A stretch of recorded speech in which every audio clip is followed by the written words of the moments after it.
2 दिन पहले पाकिस्तान में एक अजीबोगरीब वाकया पेश आया, जिसे सुनकर हर मुहब्बे वतन पाकिस्तानी खुश होने के साथ साथ सोच में भी पड़ जाएगा कि ऐसा कैसे हो सकता है, या सोचेगा नहीं ये तो कोई चाल है। कुछ लोग कहेंगे ये तो सॉफ्टवेयर अपडेट किया गया है, और कोई कहेगा नहीं ये तो ज़मीर जाग गया है। दोस्तों, बात यह है कि हामिद मीर ने सच बोल दिया है, और सच भी 99.9% सच। ये तो आप जानते ही हो कि हामिद मीर का ताल्लुक सहाफियों के एक ऐसे खास ग्रुप से है जो पाकिस्तान और पाक फौज के खिलाफ प्रोपेगेंडा करते हैं। कोई हादसा हो जाए या कोई वाकया हो जाए, फौरन अदारों पर इल्जाम लगा देते हैं। जैसे बलूचिस्तान की खातून सहाफी शाहीना शहीन, जिसको इसके शोहर ने कत्ल कर दिया था, तो हामिद मीर और इसके शागिर्द सलीम साफी जैसे फौरन अदारों पर इल्जाम लगाते रहे। खासकर बलूचिस्तान के बारे में फौज पर इल्जामात लगाए जाते हैं, भारतीय ज़बान बोली जाती है। लेकिन दोस्तों, बहुत ही अजीबोगरीब बात हो चुकी है। 7 सितंबर को हामिद मीर बलूचिस्तान का दौरा करते हैं, और इसी दौरान 2 दिन पहले मोहसिन दावड़ भी बलूचिस्तान के दौरे पर गए थे। ये नुक्ता नोट करने वाला है। मोहसिन दावड़ और हामिद मीर ने दोनों ने एक ही इलाके में, बल्कि एक ही घर में हयात बलोच के FC एहलकार के हाथों कत्ल पर ताज़ियत के लिए जाना था। लेकिन मोहसिन दावड़ को तो बलूचिस्तान में दाखिल नहीं होने दिया गया, जबकि हामिद मीर वहां पहुंच गए और वापसी पर तनकीद की बजाय हैरान कुन तौर पर अपने कॉलम में सच लिख दिया। अब सुने उन्होंने क्या कहा। उन्होंने लिखा कि अवरान बलूचिस्तान के जुनूब में वाक़या है। 1952 में इसे जिला का दर्जा मिला था। कबल अज़ीं ये खजदार का सब डिवीजन था, और अवरान का इलाका ग्वादर, लसबेला, कैच, पंजगोर, खजदार और खारान के दरमियान वाक़या है। उन्होंने लिखा कि अवरान शहर में एक डिस्ट्रिक्ट हेडक्वार्टर अस्पताल मौजूद है, जो मुत्तहिदा अरब अमारात के तावन से तामीर किया गया था। इस अस्पताल में एक मॉडर्न ऑपरेशन थिएटर और लेबर रूम के अलावा चिल्ड्रन वार्ड भी मौजूद है। लेकिन अस्पताल के मेडिकल सुपरिटेंडेंट ने बताया कि लेबर रूम इस्तेमाल नहीं होता, क्योंकि इनके पास लेडी डॉक्टर नहीं है। ऑपरेशन थिएटर को चलाने के लिए पाकिस्तान आर्मी ने सर्जन दिए हुए हैं, लेकिन यहाँ मजीद डॉक्टरों की जरूरत है। सूबाई हुकूमत जब किसी डॉक्टर की इस अस्पताल में तैनाती करती है तो वो यहाँ आने से इनकार कर देता है। अवरान समेत जनूबी बलोचिस्तान के दीगर पसमानदा इलाकों की महरूमियों ने यहाँ के नौजवानों में गुस्सा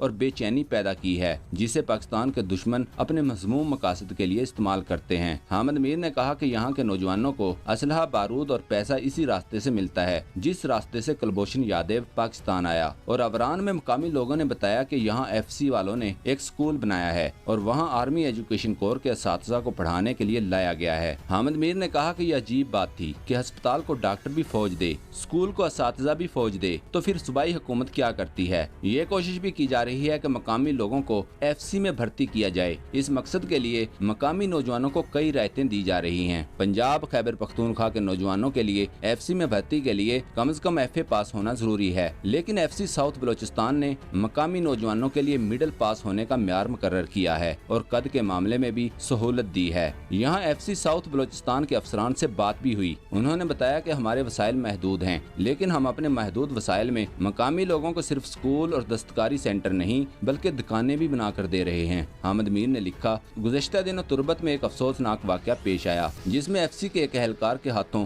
हयात बलोच नामी नौजवान कत्ल हुआ था। इस कत्ल पर पूरे बलोचिस्तान में गमो गुस्से की लहर दौड़ गई। मैं अवरान से तुरबत पहुंचा तो FC साउथ बलोचिस्तान के हेडक्वार्टर में एक ऐसे अफसर से मुलाकात का मौका मिला जिसने खुद इस वाकये की इंक्वायरी की थी। इस अफसर ने बताया कि हमने वक़ुआ के 2 घंटे बाद ही अपने जवान को पुलिस के हवाले कर दिया था। ये जवान कुछ अरसा कबल एक हमले में जख्मी हुआ था, लेकिन हमारी इंक्वायरी में वो गुनाहगार निकला। लिहाजा हमने न सिर्फ पुलिस के काम में मुदाखलत नहीं की बल्कि इसका कोर्ट मार्शल भी करेंगे। IG FC ने हयात बलोच के वालिद से जाकर ताज़ियत भी की है और इंसाफ दिलाने का वादा भी किया है। हामिद मीर ने कहा, अवरान के मरकजी बाजार में घूमते हुए मुझे महकमा जंगलात का दफ्तर नजर आया। मैंने पूछा, यहाँ तो कोई जंगल ही नहीं, तो महकमा जंगलात के दफ्तर में लोग क्या काम करते हैं। पता चला यहाँ कई सरकारी महकमों के दफातर तो हैं और वहाँ लोगों ने अपनी तैनातियां भी करवा रखी हैं, लेकिन ना तो कोई दफ्तर आता है और ना ही काम करता है। अलबत्ता तनख्वाहें वसूल करने के लिए लोग बाकायदगी से आते हैं। उन्होंने मजीद लिखा, अवरान के आसपास कोई समंदर नहीं है, लेकिन यहाँ फिशरीज डिपार्टमेंट का दफ्तर भी मौजूद है। मुख्तलिफ सरकारी महकमों में 2000 से ज्यादा सरकारी मुलाजमीन तैनात हैं और इनमें से सिर्फ 150 मुलाजमीन फंक्शनल हैं। घोस्ट मुलाजमीन की तनख्वाहों पर खर्च होने वाली रकम सड़कें बनाने पर खर्च की जाए तो अवरान वालों का भला हो सकता है। हामिद मीर ने कहा कि वजीर आज़म इमरान खान ने कराची की किस्मत बदलने के लिए 5 सितंबर को 11 खरब 13 अरब रुपए के एक तारीखी पैकेज का ऐलान किया था। कराची पाकिस्तान का सबसे बड़ा शहर है और इस शहर के लिए जितना भी किया जाए कम है। हामिद मीर ऐसे ही पैकेज के लिए अवरान के लिए भी मुतालबा करते रहे।